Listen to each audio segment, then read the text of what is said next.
Hey, welcome to Strength Side. Today we're going to talk lunges, how to lunge, give you some progressions that you can go through to learn how to lunge properly and then to take that lunge and build some muscle and strength upon it, okay? So our question came from Iris Radiance, which if that's your real name, that's pretty dope. The question was basically, can you do a video on proper lunging positions? And it got some thumbs up, so I figured, hey, let's do this video.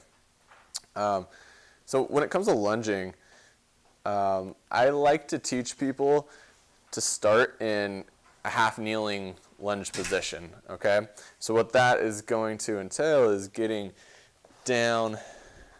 We can get a pad for the knee here so you're not crushing your knee on the ground, but getting down in this half kneeling position, okay? So I'm going to stack my knee right over my ankle, right? See how this is a 90-degree angle right here? Then we want this knee right underneath my hip, okay? So we don't want to be here, spread out. We don't want to be too tight. We kind of just want to find this good kind of, we'll call this our neutral half kneeling position here, okay? Now technically this isn't really a lunge because we have both of our feet on the ground the whole time. So technically this is more of like a split squat. But it's a great way to start building strength and learning the lunge positions and technique, okay? So the other reason why I really like this is because you can really coordinate your core to be braced for this lunge, okay? So if people are having trouble with getting overextended and getting an anterior pelvic tilt, I'll actually just have them put their hands on their belly so they can kind of get that rib cage down, turn on the ab muscles, and then from here we can lunge up. Now we're trying to move this pelvis straight up, straight down, okay? Notice that I don't lock out this knee because if I do, then I'm going to move my pelvis back, and sometimes for a beginner that'll turn out like this, where I'm just kind of pushing myself backwards.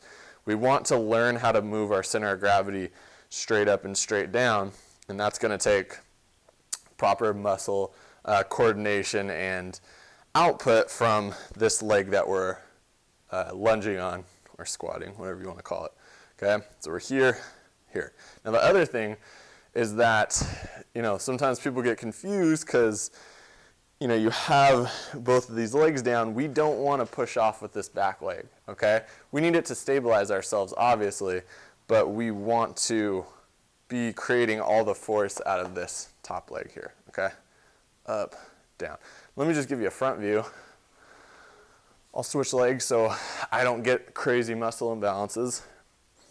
So I'm here, ankle under the knee, this knee under my hip, braced here, and then I'm going to power myself off this leg straight up, straight down. Not going to let this knee cave in. Not going to be out here with my toe pointed out. We're going to just have everything in line, knee tracking the toe. Boom, straight up. Okay? Easy enough, right? That is a great place to start. Maybe do 3 sets of 10 each side or go crazy with it. I don't know. Okay, so next lunge that I like to teach from there is the back lunge. Okay? Now back lunge is just going to be here. We're going to keep a leg planted, and then we're going to lunge that other leg backwards. So this leg is the one that we are putting all the force into, and then we're coming back up to standing. Now this is a little bit easier, in my opinion, than a walking lunge because you always have your base of support on this leg that we are using to create the force in the lunge, okay? So once again, I'm here. When I do the other leg, here, back. Now you'll notice when I get down here, I'm pretty much in our half kneeling position that we started out with on the pad, right? So if you've really drilled that technique in, then you should have no problem getting there, coming back up, okay? Boom.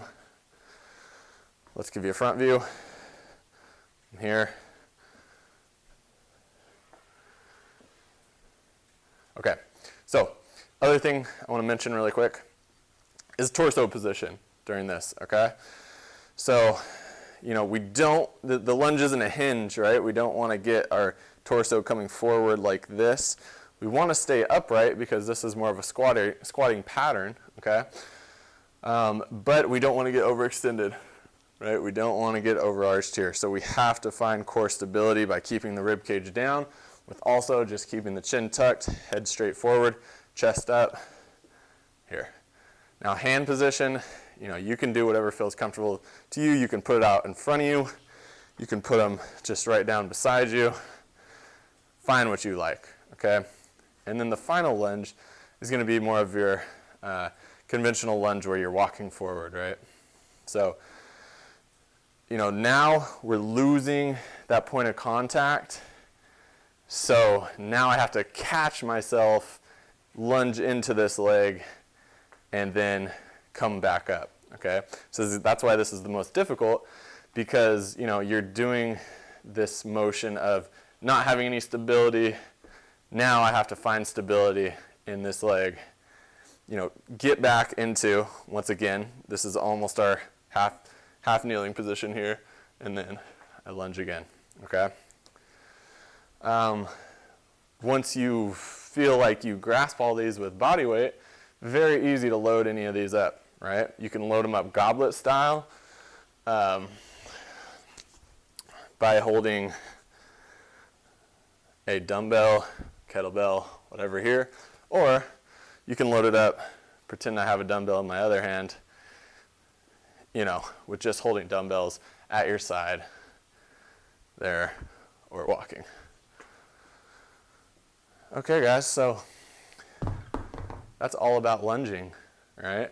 There's an easy little progression that you can go through to get technique down in the lunge. I'm a big fan of lunges because if you have any asymmetries in your body, if one leg is stronger than the other, it allows you to focus on that leg that's not quite as strong and to try to gain some strength and muscle in there. All right, guys, that is the video all about lunges. If you want to ask a question that we could possibly make a video about, be sure to like the Facebook page and leave us a message on there. And that is where we generally get to questions to answer in videos. So the link to the Facebook page will be in the description. Check that out. We'll see you in the next one.